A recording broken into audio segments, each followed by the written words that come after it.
नमस्कार प्रेक्षकांनो, लक्ष्मीच्या पावलांनी या मालिकेच्या आजच्या भागामध्ये आपण पाहत आहोत की आबांची सर्वात मोठी चिंता मिटलेली असते. कारण महादेवाने एक संकेत दिलेला असतो की अद्वैत आणि कला या दोघांच्याही गळ्यामध्ये महादेवाचा महाप्रसादाचा हार येऊन पडलेला असतो. त्यामुळे महापूजेचा मान देखील त्या दोघांना मिळालेला असतो. त्यामुळे आबा हे आनंदी असतात. तू जो मला संकेत दिले त्याच्याबद्दल अभिनंदन, असं आबा म्हणत असतात.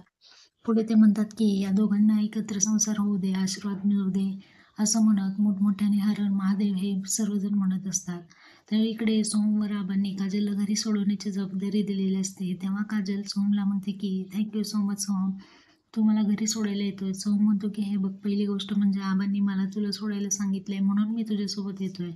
तेव्हा काजल म्हणते की सोहम, अरे यार, तू असं का करतोयस? तू माझ्यावर नाराज आहेस का? माझ्याशी बोलत नाहीयेस, बोलण्याचा प्रयत्न मी करते तरी सुद्धा तू माझ्यापासून दूरच का पळतोय? त्यावेळी सोहमला अनामिकेचा कॉल येतो.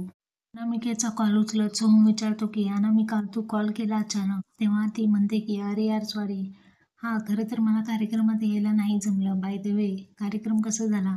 सोहम म्हणतो की हा कार्यक्रम अगदी छान झाला, पण तू यायला हवं होतंस. तेव्हा ती म्हणते की नाही यार, नेक्स्ट टाइम मी पक्का येईल बरं. उद्या तसंही आपण भेटणार आहोत. मग सोहम म्हणतो की उद्या?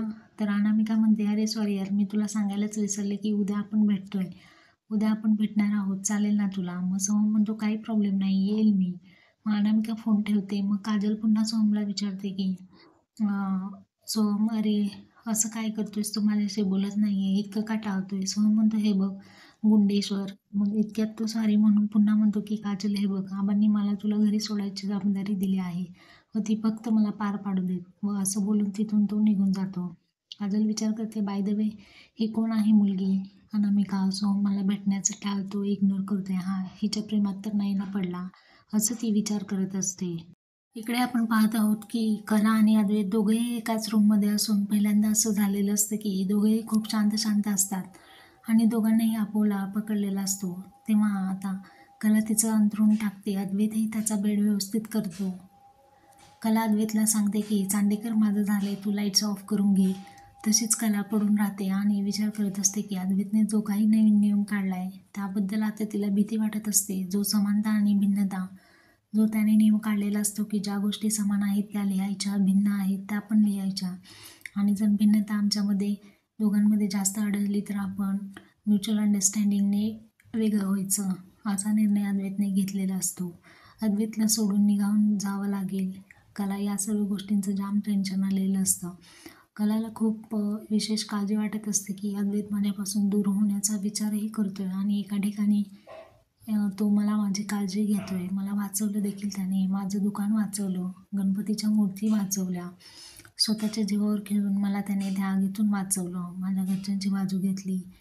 किती ठिकाणी तो आयडियल नवऱ्यासारखा वागतोय, तर एकीकडे मात्र तो असं म्हणतो की जर आपलं नाही पटलं तर आपण डिवोर्स घेऊयात.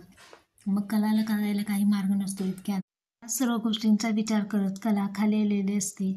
कला सोफ्यावर बसलेली असते आणि तिला भास व्हायला लागतात की तिचे प्रतिबिंब तिच्या जवळ आलं आहे आणि चिप्स खात ती तिच्याशी बोलत आहे.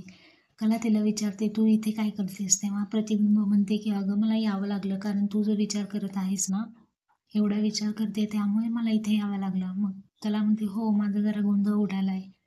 तेव्हा ते प्रतिबिंब म्हणते की अगं, पण तुझ्याकडे या गोंधळावर उत्तर नाहीये, तुझ्यावर उत्तर नाहीये, हे विशेष आहे. मग कला म्हणते, हे बघ, माझ्याकडे कुठल्याच प्रकारचं उत्तर नाहीये ह्या सगळ्यांवरती, अगदी मला सगळं हरल्यासारखं वाटतंय.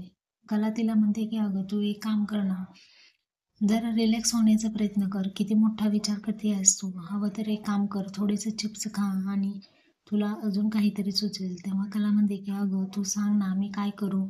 हा चांदेकर जे काही बोलतोय ना, सगळं माझ्या बुद्धीच्या पलीकडे झालंय. मी असं नाही म्हणत की तो जे बोलतोय ते चुकीचं आहे. मला मान्य आहे की तो एक वेगळा व्यक्ती आहे, मी एक वेगळी व्यक्ती आहे. आम्ही वेगळे म्हटल्यानंतर नातंच तोडून टाकायचं, काहीही बोलतो हा चांदेकर. त्याच वेळी प्रतिबिंब कलाला सांगत असते की अगं, एवढा मोठा विचार का करतेस तू? सोडून दे या सर्व गोष्टी. अगं, पण चांदेकरचं बोलणं ऐकून तू एवढी डिस्टर्ब होतेस, स्वतःला कलाखरी म्हणतेस ना, मग विचार करण्याची गोष्ट आहे की कलाखरी ही चांदेकरच्या बोलण्याने इतकी अस्वस्थ होते. त्याच्यापेक्षा अजूनही खूप काही गोष्टी आहेत जगामध्ये. त्यावेळी कला म्हणते की तू त्याला काही बोलायचं नाही, हा तो खूप चांगला माणूस आहे आणि तू मला उगीच चिडवू नको. चांदेकर जे काही बोलला ते तू ऐकलंस ना, हे बघ, मला फार भीती वाटते आहे. बघ, मी नाही सोडणार. कलाचं प्रतिबिंब विचारते की नाही सोडणार म्हणजे चांदेकर सोबत बोलणं नाही सोडू शकत. चांदेकरला देखील नाही सोडू शकत. हे बघ, त्याच्यापुढे हार मानणारे हजारो असतील, पण मी सुद्धा कलाकार आहे. मी काही झालं तरी माझं म्हणणं त्याला पटवून देणार. माझं म्हणणं पटवून देणार आहे. त्याला कळेल का? त्याला पटेल का? हे कलाचं प्रतिबिंब तिला चिडवत असतं. म्हणत असते की अगं, तू कशाला एवढा विचार करतेस? दे ना सोडून एवढा विचार. तुझं तुझं आयुष्य तुझ्या पद्धतीने जग. मग कला म्हणते, असं कसं मी सोडून देणार नाही. 1 वर्षाचा संसार आहे माझा.